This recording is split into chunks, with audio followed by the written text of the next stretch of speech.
ঈদ উল ফিতরের জামাত উপলক্ষে বাংলাদেশ পুলিশের পক্ষ থেকে গোয়েন্দা নজরদারি বাড়ানো হয়েছে। নিরাপত্তা নিশ্চিত করতে প্রতিটি এলাকায় পর্যাপ্ত নিরাপত্তারক্ষী নিয়োজিত করা হয়েছে। এছাড়া রয়েছে control room, striking reserve, foot ও মোবাইল পেট্রোল চেকপোস্ট। পাশাপাশি সিসিটিভি মনিটরিং করা হচ্ছে প্রতিনিয়ত। ঈদের নামাজে ডগ স্কোয়াড ও বম্ব ডিসপোজাল ইউনিট সর্বক্ষণ নিয়োজিত থাকবে। মাসব্যাপী সিয়াম সাধনার পর আগামী 11 এপ্রিল বৃহস্পতিবার যথাযোগ্য ধর্মীয় ভাবগাম্ভীর্য এবং উৎসাহ উদ্দীপনার মধ্য দিয়ে মুসলমান ধর্মাবলম্বীদের প্রধান ধর্মীয় উৎসব পবিত্র ঈদ উল ফিতর উদযাপিত হবে। সারা ঢাকা শহরের প্রধান জামাত এবং প্রধান জাতীয় জামাত অনুষ্ঠিত হবে জাতীয় ঈদগাহ ময়দানে।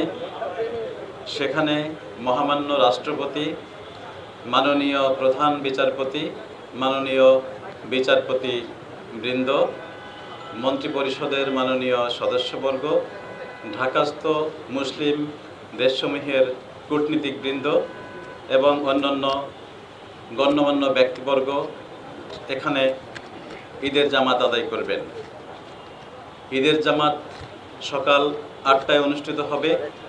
যে কোনো হামলা ও নাশকতা মোকাবিলায় স্পেশাল ফোর্সের কমান্ডো টিমও প্রস্তুত রাখা হয়েছে। গোয়েন্দা তথ্য ও সাইবার মনিটরিং সহ অন্য তথ্য বিশ্লেষণ করে চলতি ঈদ উল ফিতর উপলক্ষে কোনো জঙ্গি হামলার ব্যাপারে সুনির্দিষ্ট তথ্য পাওয়া যায়নি। তবুও গোয়েন্দা নজরদারি ও তৎপরতা সর্বক্ষণ বজায় রয়েছে। হাজার মুসল্লি অংশগ্রহণ করতে পারবেন। ঢাকা মেট্রোপলিটন পুলিশের পক্ষ থেকে এই ঈদের জামাত সহ সারা ঢাকা মেট্রোপলিটন এলাকার মসজিদ এবং ঈদগাহ সমূহের নিরাপত্তার জন্য ব্যাপক নিরাপত্তা কার্যক্রম গ্রহণ করা হয়েছে। প্রধান জামাতের নিরাপত্তার জন্য 5 স্তর বিশিষ্ট নিরাপত্তা ব্যবস্থা গ্রহণ করা হয়েছে। ঈদগাহ এলাকা এবং তার আশপাশ এলাকায় এসবির ইকুইপমেন্ট দ্বারা সুইপিং করা হবে, ডিএমপির ডগ স্কোয়াড দ্বারা সুইপিং করা হবে। এছাড়া পুরো এলাকা, আশপাশের এলাকা সহ সিসিটিভি ক্যামেরা দ্বারা পর্যবেক্ষণ করা হবে। এছাড়া ড্রোন প্যাট্রোলিং, ওয়াচ টাওয়ারের মাধ্যমে নিরাপত্তা পরিস্থিতি পর্যবেক্ষণ করা হবে। আমাদের যে ইউনিফর্ম পুলিশের নিরাপত্তা ব্যবস্থা রয়েছে সেখানে অন্তঃবেষ্টনী এবং বহির্বেষ্টনী রয়েছে। সেখানে মেটাল ডিটেক্টর এবং আর্চের মাধ্যমে তল্লাশি করা হবে। এছাড়া ইউনিফর্ম পুলিশ ছাড়া ডিবি পুলিশ, এসবি এবং অন্যান্য গোয়েন্দা সংস্থা সিভিল পোশাকে তাদের কার্যক্রম অব্যাহত। অপরদিকে বান্দরবানে কুকি চিন ন্যাশনাল ফ্রন্টের অতৎপরতাকে কেন্দ্র করে ঢাকায় কোনো ধরনের আশঙ্কা নেই বলেই জানিয়েছেন ঢাকা মহানগর পুলিশ কমিশনার হাবিবুর রহমান।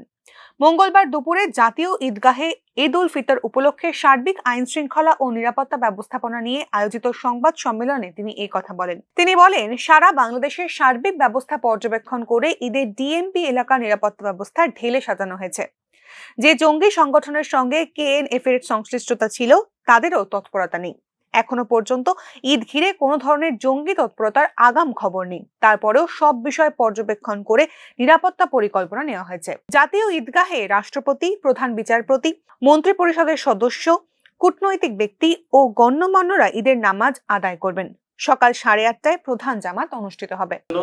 আমাদের 10টি জায়গা নির্ধারণ করা হয়েছে যেখানে তারা পার্কিং করবে। নির্দিষ্ট পার্কিংয়ের ব্যবস্থা রয়েছে এবং কিছু কিছু রাস্তায় 8টি রাস্তায় ডাইভারশনের ব্যবস্থা রয়েছে যাতে সুষ্ঠুভাবে সুন্দরভাবে যারা নামাজ পড়তে আসবেন তারা এখানে আসতে পারেন এবং কোনো রকমের হয়রানি ব্যতি রেখে তারা এখানে তাদের নামাজ আদায় করতে পারেন।